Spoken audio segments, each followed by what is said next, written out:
Juda ham chiroyli qurilgan, zo'r planirovkadagi dang'illama hovlimizni bugun sizlarga video obzorini qilib beramiz. Uyimiz Olmazor tumani Oxunboboyev mahallasida joylashgan 207 sotix 6 ta xona va bitta holdan iborat.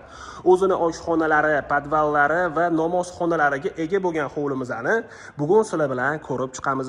Uyimiz o'zgacha did va mehr bilan qurilgan, hamma narsani eng yaxshisi, eng sifatlisi ishlatilgan. Bu yerda kirish darvozaxonamizda joylashgan, ikkita mashina bemalol sig'adi. Darvozaxonamizni ko'rib turganingizdek, yopiq holatda.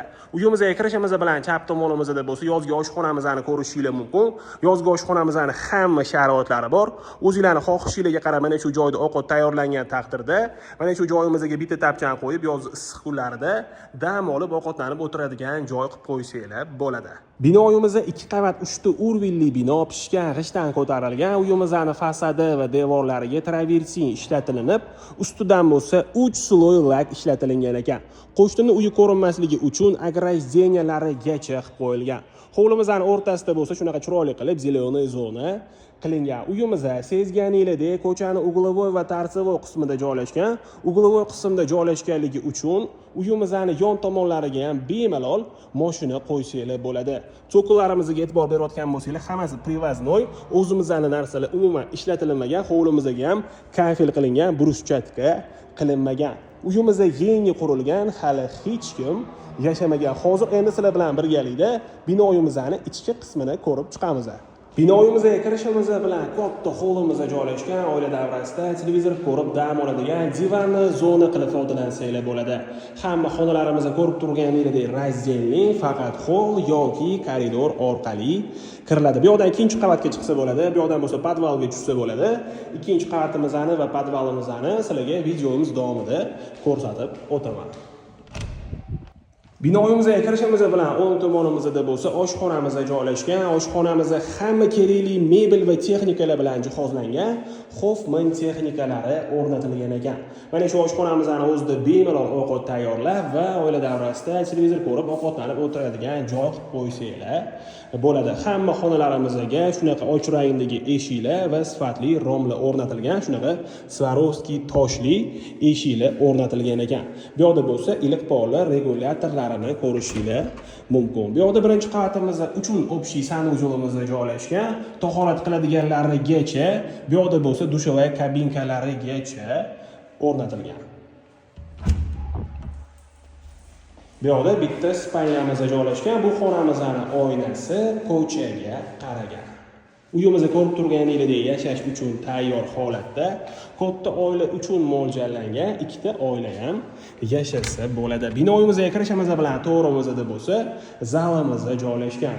Uyimiz avtorskiy proyekt asosida ta'mirlangan, devorlarimizga sifatli mo'yshiy aboy, emulsiya va attachento ishlatilgan. Hozir sizlar bilan birgalikda endi ikkinchi qavatimizni ham ko'rib chiqamiz. Ikkinchi qavatga chiqishimiz bilan koridor, ikkinchi qavatiimizdagi xonalarimizni ham hammasi razdelli. Xonalarimizda shunaqa chiroyli lyustralarni ham ko'rishingiz mumkin. Birinchi qavatdan ikkinchi qavatga chiqib ketaverishimizda shunaqa oyna o'rnatilgan. Bu yerda bitta spalnyamiz joylashgan.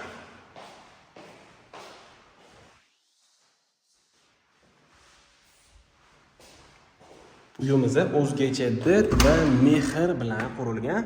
Bu xonamizdan ham va bu xonamizning yonidagi xonadan ham balkonga chiqsa bo'ladi. Hovlimizni va mahallamizni tepadan ko'rinishi. Kechki payt bo'lsa ham hovlimiz yop-yorug' bo'ladi.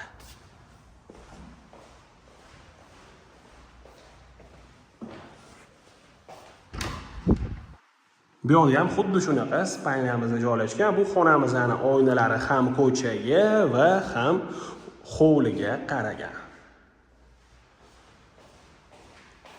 Bu xonamizdan ham balkonga chiqsa bo'ladi.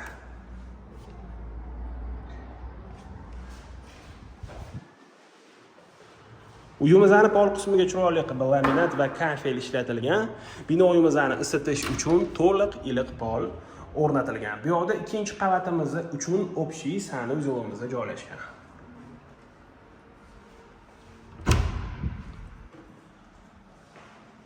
Bu yerda ham bitta spalnyani ko'rishingiz mumkin. Детская spalnya qilib bemalol foydalansanglar bo'ladi.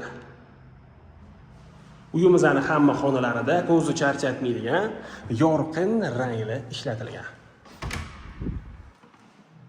Bu yerda bo'lsa родительская spalnyamiz joylashgan. Bu xonamizning o'zini alohida sanuzyoli va garderobnisi ham bor. Binoyimizni isitish uchun iliq pol bilan birgalikda shunaqa sifatli radiatorlarni ham ko'rishingiz mumkin.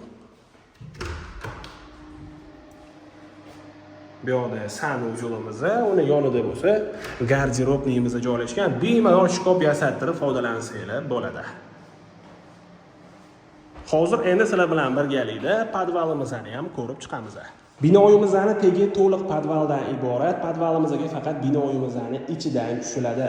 Podvalga tushgandan keyin o'ng tomonimizni joy egalari shunaqa namozxona qilib qo'yishgan ekan. Hammamizga nasib qilsa, uyimizning bitta xonasini shunaqa namozxona qilib qo'yishlik.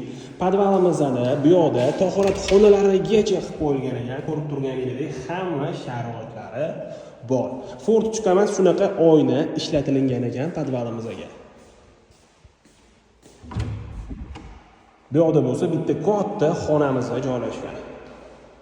O'zingizlarning xohishingizga qarab bemalol dam olish xonasi, kinoteatr, ofis, детская spalnya yoki shunga o'xshagan xona qilib ham bemalol foydalansanglar bo'ladi. Bu yerda bo'lsa uyimizning yuragi bo'lgan kotelniy sistemamiz o'rnatilgan, hamma оборудованiyamiz ishlatib tayyor qilib qo'yilgan. Bu yerda bo'lsa kir yuvish xonamiz joylashgan.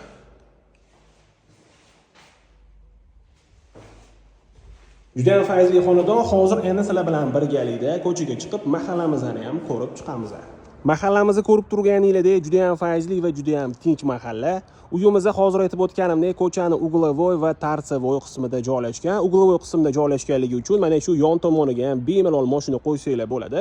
Bu yerda bo'lsa shunaqa chiroyli qilib zелёный zona qilib qo'yilgan ekan, ограждениялarigacha qilib qo'yilgan. Atrofda bo'lsa maktab, bog'cha hamma sharoitlari bor. Masjidga ham yaqin joyda joylashgan. 5 mahal azon ovozi shundoq eshitilib turadi.